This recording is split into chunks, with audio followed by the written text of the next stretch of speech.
that doesn't really matter. But let's think about what mobile would look like if it had been designed by internet thinking rather than what we've come to think of as mobile thinking. Well, even if you left your SIM at home, even if you borrowed someone else's device, you'd be able to log in and do all those things. You'd be able to call people, you'd be able to text people, you'd be able to authenticate.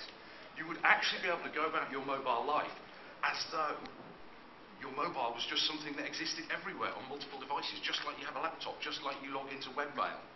It's much more open. It's a much more open way of thinking. And it's a much better way of doing business.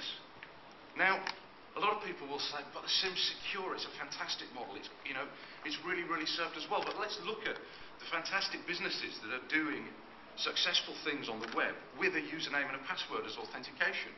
We all buy things from eBay, we all buy things from Amazon.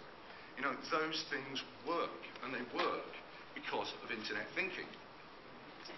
So, we can be more open. We should be more open. We should think about these things. So, sorry, actually, I can do this from here. Little question.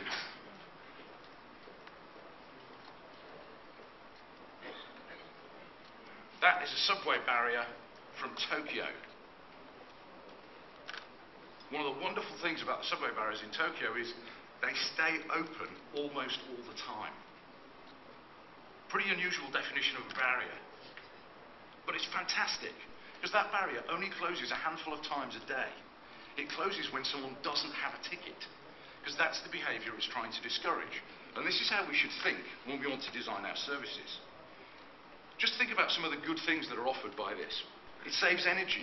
You're only opening and closing those barriers a few times a day. So it's actually economically efficient. It's environmentally efficient.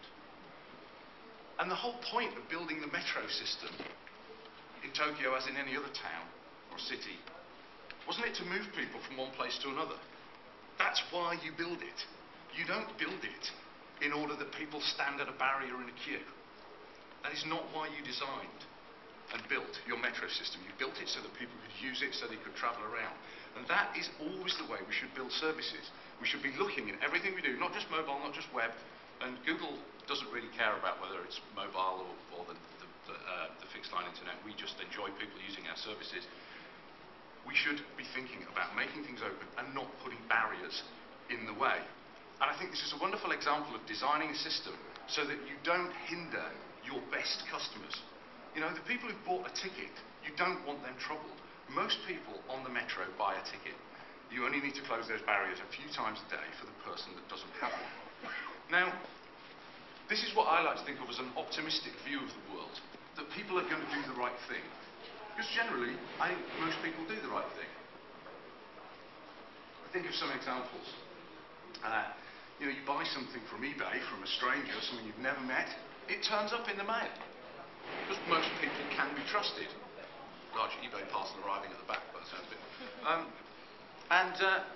If you drop €10, €10 note in a bar, the chances are someone says, excuse me,